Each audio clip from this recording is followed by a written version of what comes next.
Welcome to Stories from the Roof, the podcast that brings you tales from the most unexpected vantage point, rooftops. I'm your host, Megan Ellsworth, and on this show, we'll ascend to the top and explore the world through the eyes of those who live and work above. Join us on this unique journey as we uncover the stories, perspectives, and histories of roofing contractors. Let's begin our ascent onto the roof. Hello, everyone. My name is Megan Ellsworth here at rooferscoffeeshop.com, back again for a Stories from the Roof podcast episode. And I'm here with Kendall Ekerson from Simply Affordable Roofing. Hi, Kendall. Hi, thanks for having me. Yeah, we're so excited. You've been a part of the Roofers Coffee Shop family for what feels like years now. And I'm so excited to get to learn more about your story and share your story out with the world. Thanks. Yeah. Excited. So let's just dive right in. Have you introduce yourself and tell us a little background on you. Yeah. So I'm Kendall Ekerson, and my husband and his business partner own Simply Affordable Roofing, or SA Roofing. And we started back in 2021, the end of 2021. So still new, but not new to the industry. I work a lot on the back end with marketing. And so my husband is Christopher Ekerson. His business partner is Brandon Smith. And then Brandon's wife, Nalani, her and I do a lot of the back end stuff. And she worked on the website. We both do the social, making all the nice things look nice, making SA Roofing look nice. And it's just been a great journey, and we've had a lot of fun doing this. And let's see, it's kind of the whole other duties as assigned as well is what I do. On some, like just now, I was just posting for a job. And so HR and accounting, things like that. So. Yeah. Wow. It's so cool that it's truly like a family business, and it's not just one family, it's two. Mm-hmm. Which makes it even more special. Yeah.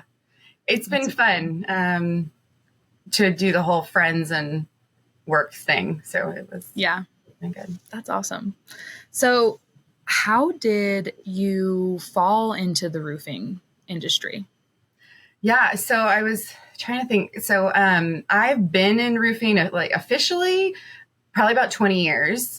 Wow. I've started, my father owns a commercial roofing business, and I started when I was in college. So once I was 18, doing some phones and helping out here and there, a lot of like administrative stuff, when his current receptionist had gone out on maternity leave. So I kind of started there, but it's kind of like if you go back, I mean, my grandfather, uncle, and my dad all owned a company at one point together too. So it's definitely been in my blood when I was younger and trying to earn money. I mean, my dad would have me come and sweep the shop and clean the bathrooms and file papers during the summer and things like that. So it's kind of just grown up in this world. I remember my dad would come to career day in high school and talk about how, lucrative this world of roofing is, and why it should be on your career path if that's something that you want to look at. And I remember going up on roofs and on the whole take your daughter to work day. I tried going with my mom. She was a nurse. That lasted 1 year. And then I went with my dad a few years in a row. So yeah. Yeah, that seems... I mean, I'm not a blood and gore kind of person, so roofs seem way more appealing than that. Yeah, I tried. It's not me. Not your vibe. I love that. And I mean, coming from a roofing family, it's so fun to be able to take interest and joy in something that the rest of your family does too. And I love that he came to tell everyone about how great roofing is at your school. That's so cute. Yeah, it was good. He was really proud of himself because he did it for my older brother as well. And he'd bring in a giant can of mastic, and he's like, do you want me to show you how to turn this into a paycheck kind of thing? And memorable for a lot of us. I'm sure. Amazing. So, tell us a little bit about your roofing career, kind of adding on to what you just shared and how Simply Affordable got started. Yeah. So like 2004 is probably when I started working more regularly at the family business.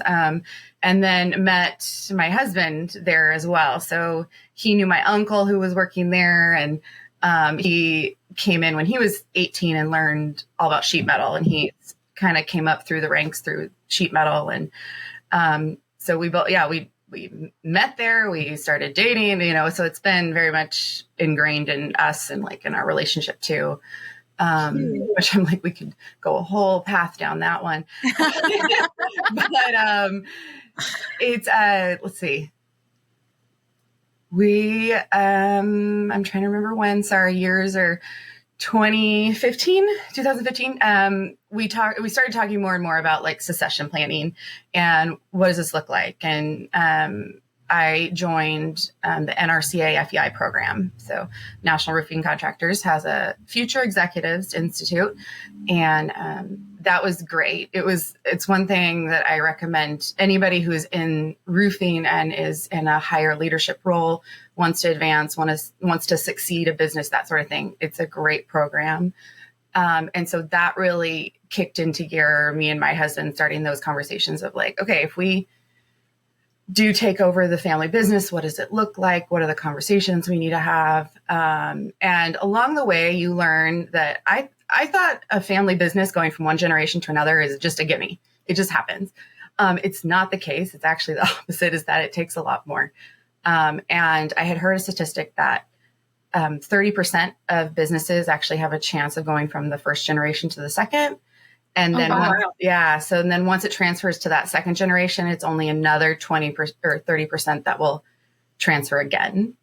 Wow. So when you see these third and fourth generation businesses, like that is a huge, huge feat. Yeah. And then I've been in a few classes since too, and they've talked about the succession and in like the last 10 years, how things have changed. And the boomer generation, like they had a different pathway and they've built these amazing businesses. And so to get that generation to then pass along has been really hard because it's so ingrained in them. Yeah. It's a part of who they are, and it's not just an easy sell. It's a hard thing to do. So, that ultimately led to like ours didn't work out. Our story didn't, it didn't work out. We didn't take over the family business. But, fast forward, it's like, that's what was meant to happen though, in our lives and in our story. Yeah. And it's been amazing. It's, you kind of saw the writing on the wall of like, this is not going to work. So what do we want to do? And, me and my husband started talking of like, well, we want our own business. We want our own roofing business, which is just weird to think about. I think sometimes, especially growing up like a little girl, you're not expecting to do that. And then talking with our friends, Brandon and Alani, and they were wanting something new too. And we had met them through church. And then we had worked with Brandon a lot over the years, kind of in and out of roofing too. He had a coatings business. And so it's like everybody's pieces coming together. We felt like we kind of had a leg up of, there's a lot of contractors I feel like I run into that were former roofers that thought, hey, I can do this. And they can do it. It's just sometimes it takes more resources of like, I need to hire an accountant. I need to hire an attorney. I need to hire a, book, like all the things.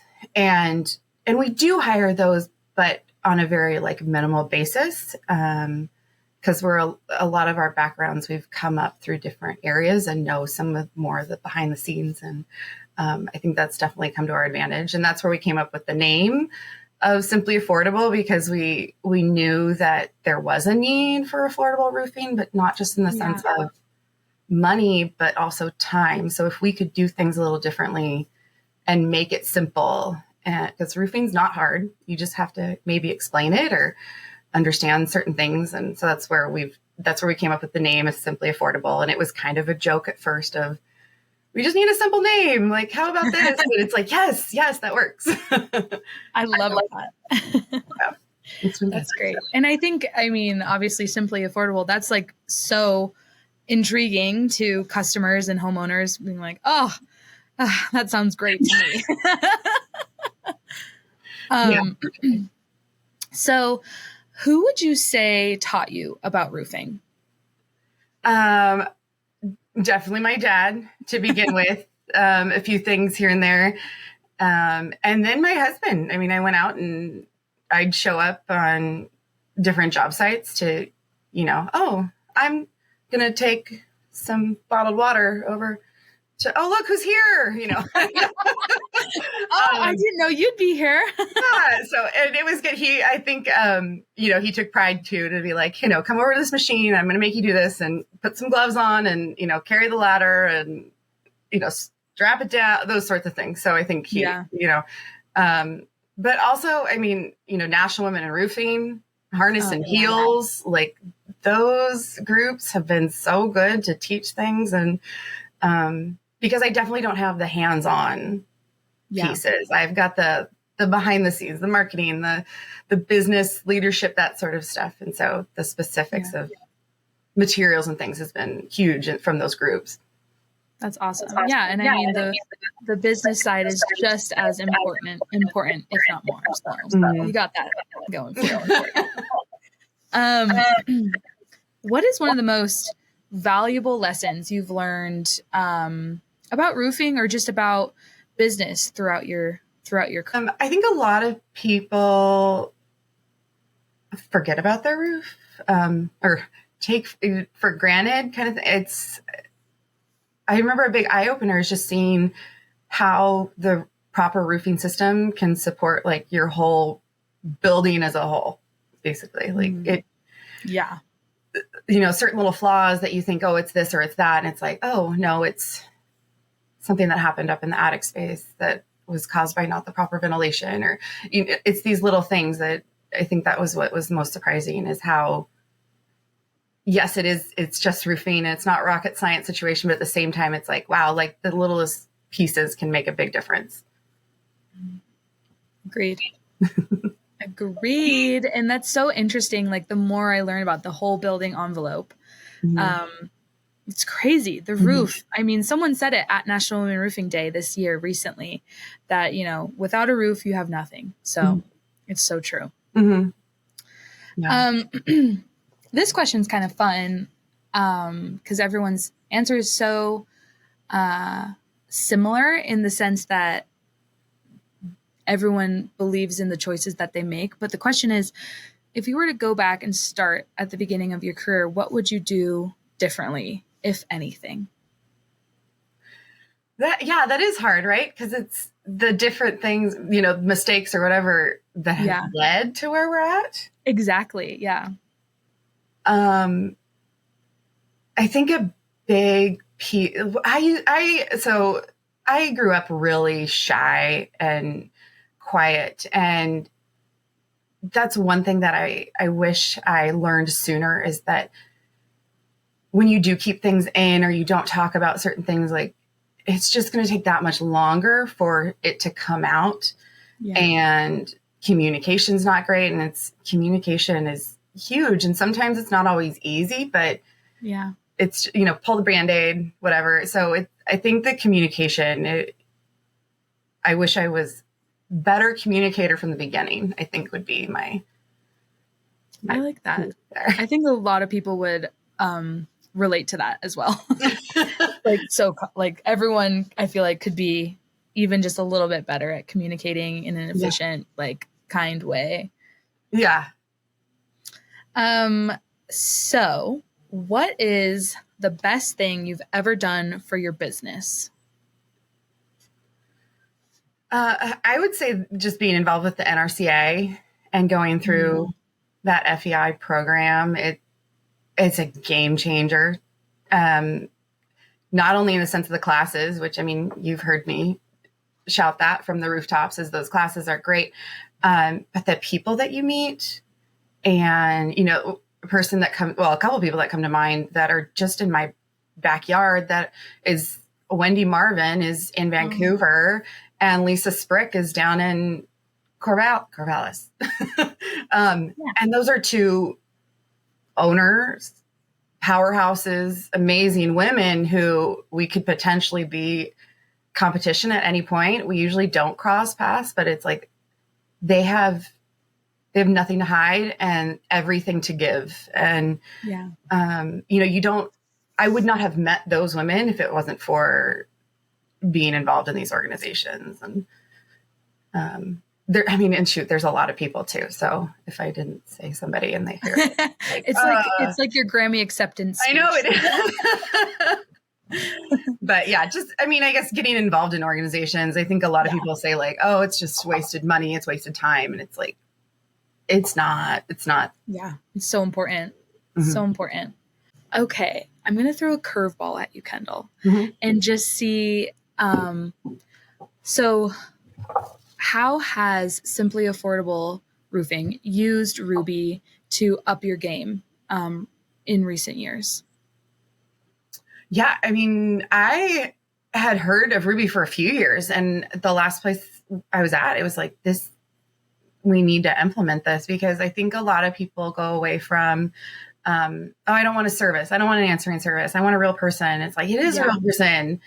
And with us being small, it's, it was we tried a phone tree situation, and so it would get somebody, but it was usually one of us running around on our cell phones, and it wasn't the proper, hello, you've reached Asset Roofing. How can I help you? It was hey, it's Kendall, or hey, it's Chris. Or like no answer at all. And it's like, we can't keep doing this. Yeah. It's such a great service for, I think, big corporations, because we all know that labor is an issue. Big time. Yeah. So it's a great service for that.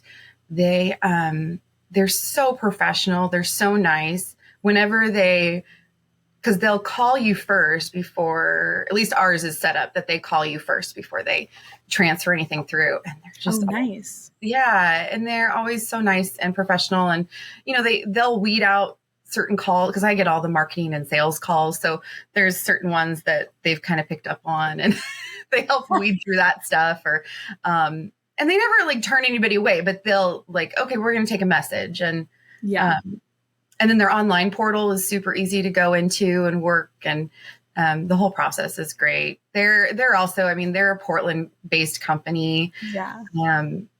And when I was actually working for a nonprofit, they like gave away their space for us to use for meetings too. So like there's a heart there, which is really cool. So great. Yeah. Funny story, actually. Mm-hmm. I went to college with the sister-in-law of one of the marketing people at Ruby. Oh, okay. Sarah. And we found out at the Roofing Contractors Association trade show of Washington last year. And what a small world. It's small world. Yeah. Well, you're Oregon girl like I am. Like, it's just, there's some really great companies that have come out of from here. It's so great. We love the Pacific Northwest. We love Oregon. So we love Ruby. We do. We love Ruby. So we're going to take a quick little commercial break. This episode is sponsored by Ruby. Thank you, Ruby, for sponsoring Stories from the Roof. Our live virtual receptionists lend a professional, friendly voice to your business 24/7, with key features like intake, scheduling, and payment processing. It's all totally customizable, and you can switch service on and off with the click of a button. Start delighting customers, saving time, and winning business at ruby.com. Use promo code ROOF, that is capital ROOF, for $150 off your first 3 months of service. So in one word or a small sentence, describe the most important trait or characteristic of an employee or a coworker. Yeah, I feel like I'd have to go back to the whole thing that I wish I would have known, or, could have changed. Or, I'm very big now on, sometimes we might not say it right, or we might not know exactly the words to say something, but sometimes just saying something avoids future conflict. And so it's, me and my husband will go through this too, of like, okay, this might be a weird conversation or an awkward conversation, but it's like, I just need to get out that there's this issue. And it's like, oh, okay. Yeah, totally. Rather than sometimes there's things that people will sit on, or, you know, you have the kind of the chatter behind the scenes, or you end up in kind of this gossip spiral. And I don't know. I feel like there's so many ways to, it's like, if you just say something, sometimes it's not easy to say. Sometimes I think we worry a lot about how people are going to react, or we worry about hurt feelings, and which is great. But at the same time, by not saying something, you might cause more harm down the road. Yeah, exactly. I like people that are just open and communicate and moving on. Yeah. Oh, yeah. Yeah. I feel like that is something that everyone needs to remember and not get so in our heads and upset, you know, with ourselves, or not wanting to say something, or upset with other people because you haven't said anything. So that's so true. What a great answer. I'm definitely the people pleaser. Like, so it's me too. Preaching to the choir. And me too. You get the response on. There was a reel running around of what it means when you're a people pleaser, and you just see a message that just says, okay. And it's like, oh, you're mad at me. But, yeah. Oh, that's so relatable. Yeah. But it's okay. We're going to talk about it. Yes. Talking about it in 2024. Yeah, there we go. I like it. So this one is fun. I love this question. The best boss you ever had taught you what? Yes. What's coming to mind is, so I took a hiatus from the family business and went to work at a nonprofit. And my boss there, I'd known her because I was already a volunteer, and she just did so much, and she still does do amazing things. And it was so fun to work with her. And there were times that was really hard, but also she was one of those that, like, she would just tell you how it is. And there were days where it was like, oh man, just kind of like, ooh, but you can't learn, you can't grow, you can't change without having that feedback. Yeah. And so that's where it was just so good, because you always knew how everything was going, or, if something needed to happen over here or go here. It was such, and she made it such an open and welcoming environment too. So then you would feel safe when you would have conversations that maybe weren't great. And then you would also have so much fun with those people too. And you bonded with those people so much more too. Oh, that's amazing. Yeah. Oh, what a great boss to have too. She was good. Yeah. Oh, and then we're still friends, on this. Oh, good. I love that. And I think, again, open communication in 2024. It's a theme now. I love that. Yeah. Do you pick up on a theme here? Yeah. I love it. So, what makes you smile when you think about your job? My husband and my family. I know I feel like that's so cheesy, but I love it. Again, like, to look back on this path, and I feel so blessed, right? We hear that, but it's true. Like, to look back, I feel like we can look back on things and just be like, oh man, I wish this happened or that happened, or do I wish that the family business transferred? Absolutely. But the last 2.5 years have been so confirming too, because we talked about it. This is so much bigger than just a business and a paycheck. It's our family. Yeah. And we talked about a while ago, before we had kids, of like, what do I want to do? And I mean, my husband's always been so supportive of, you want to work? Great. If you want to stay home, great. Like, we'll figure it out. And I am not a stay-at-home mom. It's so good. But I also knew I wanted to be available to do field trips and volunteer in the classroom and bring the snacks and do the things. Yeah.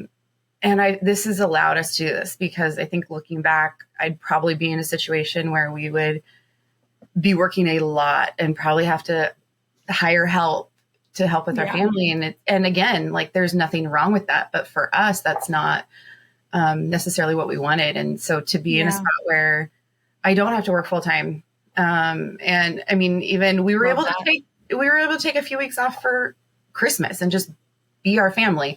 You know, do we sacrifice a few things? Absolutely. But we're okay with that. And so the fact that we can do these things has just been also confirming that the path is where it's supposed to be going. Yeah. So I love that. Is that cheesy enough for you? Yeah, no, add some more. I love the cheese. Bring it on. That is just very beautiful. Well, I would like also add that there's a piece of me that feels like, you know, we talk about how sometimes we have to play it small and like, oh, it's no big deal and it's fine. And it's like, there's times where I'm like, I feel like I need to apologize for being able to do these things. And it's like, no, because this is what we've been working for. Mm-hmm. And this is where it's supposed to be. This is where it's working out. And it's okay that it's working out and good for you. And, you know, sharing those, what is it? We're supposed to be cheering each other on and from the sidelines. Yeah. Yeah, I love that. No, I think that's what makes roofing so special, and the trade so special, and having a family business so special. The ability, the flexibility to have flexibility is so great, and to go from one family business to starting your own family business. I think that's pretty cool. Yeah.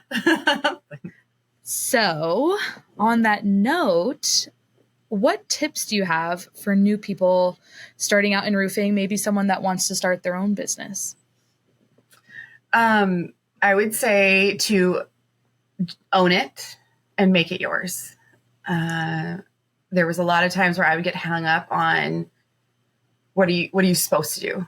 What are you supposed to look like? Whose voice is this? Especially coming from that marketing background, right? Everything is a look and feel and voice and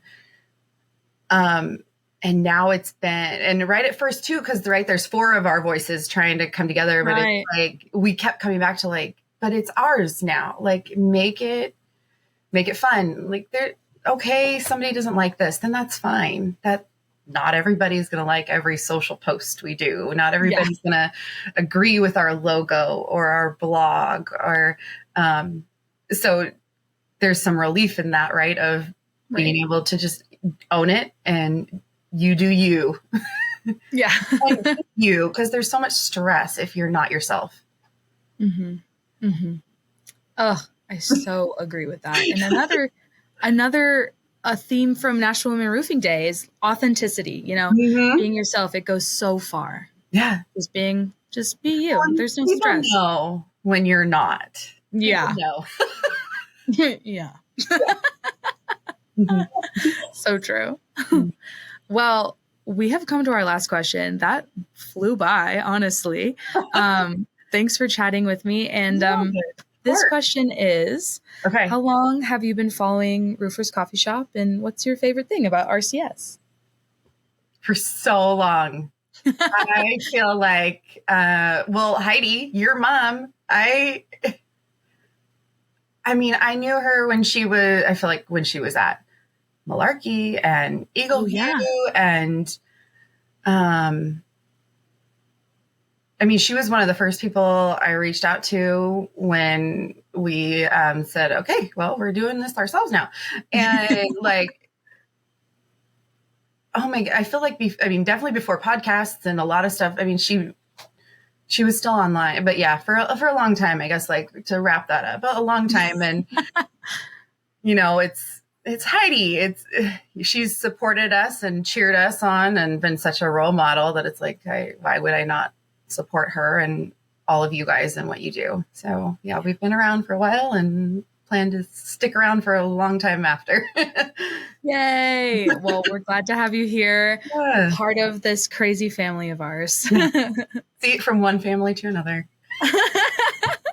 Well, Kendall, this has been a blast. Thank you to Ruby for sponsoring this amazing podcast and for sharing Kendall's story and the Simply Affordable Roofing story. And thank you so much for chatting with me. Yeah, thank you. It's been great. Amazing. Well, this has been a Stories from the Roof podcast. Go to rooferscoffeeshop.com to find more.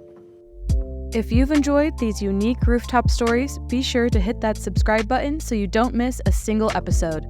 Go to rooferscoffeeshop.com to learn more. Thanks for soaring with us on Stories from the Roof. We'll catch you on the next one.